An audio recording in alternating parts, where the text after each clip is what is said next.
Hussein is the light of guidance and the ship of salvation.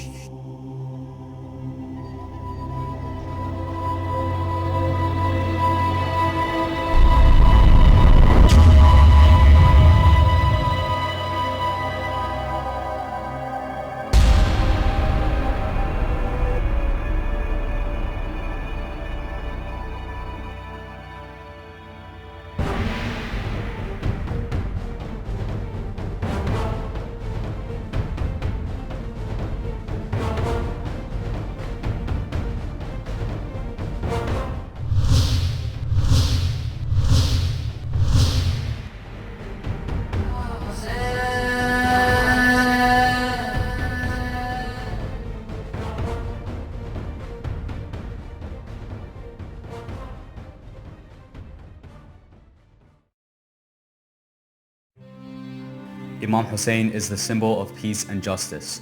He called for the implementation of Islamic freedom and respect for human rights. He is the grandson of the last messenger of God, Prophet Muhammad, peace be upon him.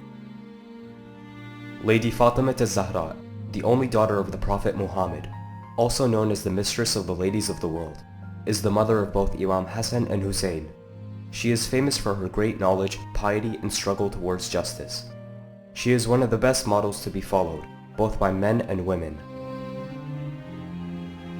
Imam Hussein's father is Imam Ali, the voice of human justice and the door of the city of knowledge. He is the first infallible and sinless Imam who is the right successor of Prophet Muhammad and his vicegerent appointed by Almighty God. He is also the cousin and son-in-law of the Prophet Muhammad.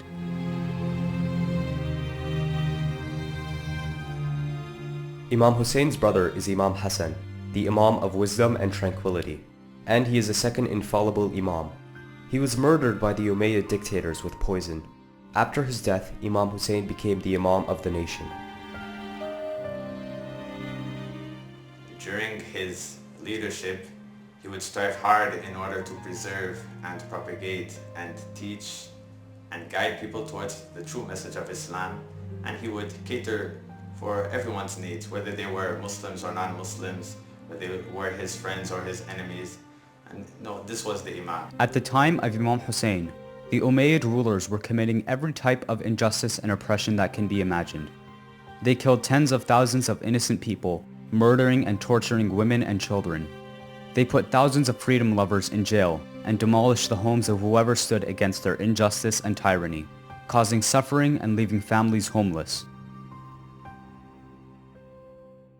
The Umayyads were a tribe from Arabia which had unjust and oppressive and immoral people whose sole purpose was to gain power and rule over the people.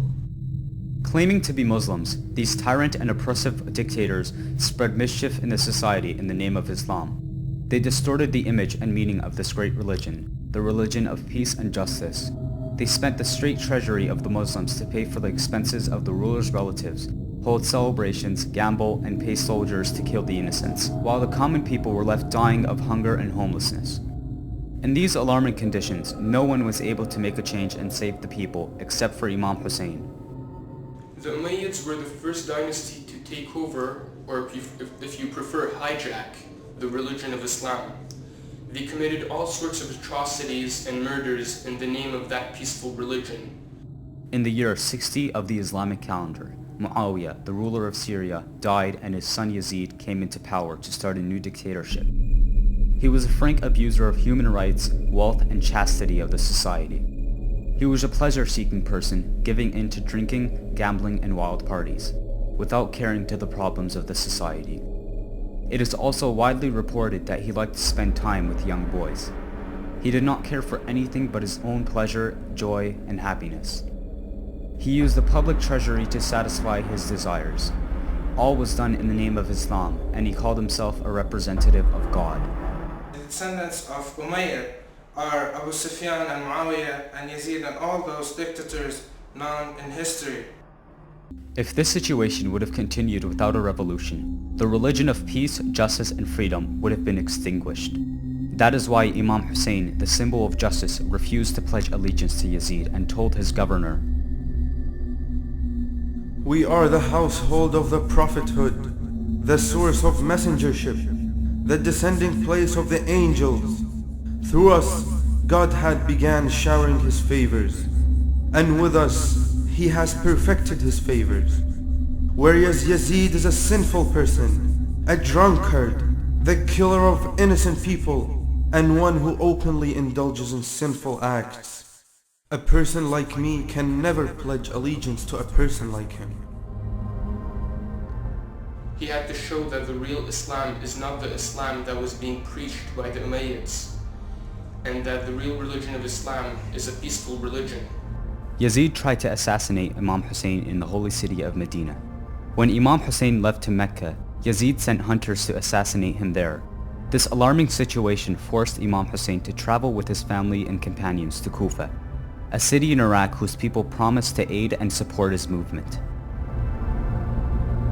When Yazid discovered that Imam Hussein was traveling to Kufa, he sent an army of 30,000 men to Karbala in Iraq to encircle Imam Hussein's camp and deprive him, his family and companions from drinking water to kill them by thirst. The Battle of Karbala occurred because the Imam wanted to reform the Muslims, and he wanted to show them that the Umayyads had absolutely nothing to do with Islam at all. Since the Umayyads had distorted Islam and the Muslims were deviating from the true teachings of the Prophet, the Imam wanted to revive, the true teachings of Islam, and he wanted to bring back authentic Islam so that the people may be on the right path. On the day of Ashura, the 10th of the month of Muharram, Imam Hussein, 17 members of his family, and 72 companions fought bravely against the army of Yazid. They preferred martyrdom over surrendering to the order of a tyrant ruler. The unjust killers did not pity or spare anyone. Imam Hussein's 6-month-old infant, children, and even some of the women were brutally murdered. Then the bodies were beheaded and paraded around the streets of Damascus.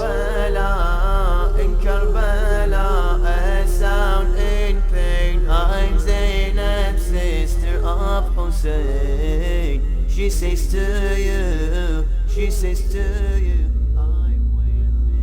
We learned everything from this tragedy. We learned how to live. We learned how to be alive. History is repeating itself. Today, there are dictators oppressing many countries of the world, who are following the example of Yazid by killing innocent people and freedom lovers. They are the main source of trouble, mischief, and corruption in the society. The same people who killed Imam Hussein, the symbol of justice on this earth, are killing all the freedom lovers and those who demand peace and justice in the world. Millions of freedom lovers, people who stand for peace and justice, were inspired by Imam Hussein. Mahatma Gandhi said, "I learnt from Hussein how to be oppressed yet victorious." So we learned that we should always be in support of the truth, even if it means losing everything, because there is no loss greater than the truth. Every year, millions of Muslims visit the holy shrine of Imam Hussein in Karbala, Iraq, and remember his noble and great sacrifice and his eternal stand for humanity against tyranny and oppression. We mourn and grieve when we remember Imam Hussein every year because we want to remind ourselves of the values he stood for. And shouldn't a hero be always remembered?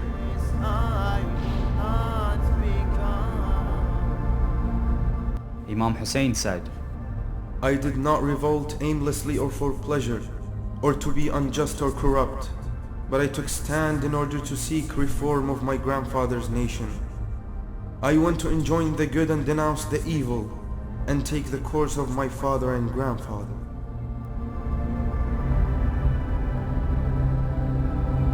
Imam Hussein, the eternal symbol of justice, freedom, and human rights.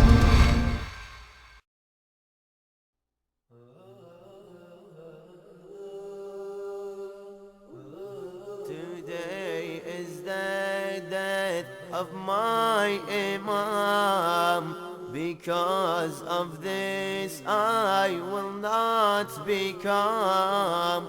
Today is the death of my Imam. Because of this I will not be calm.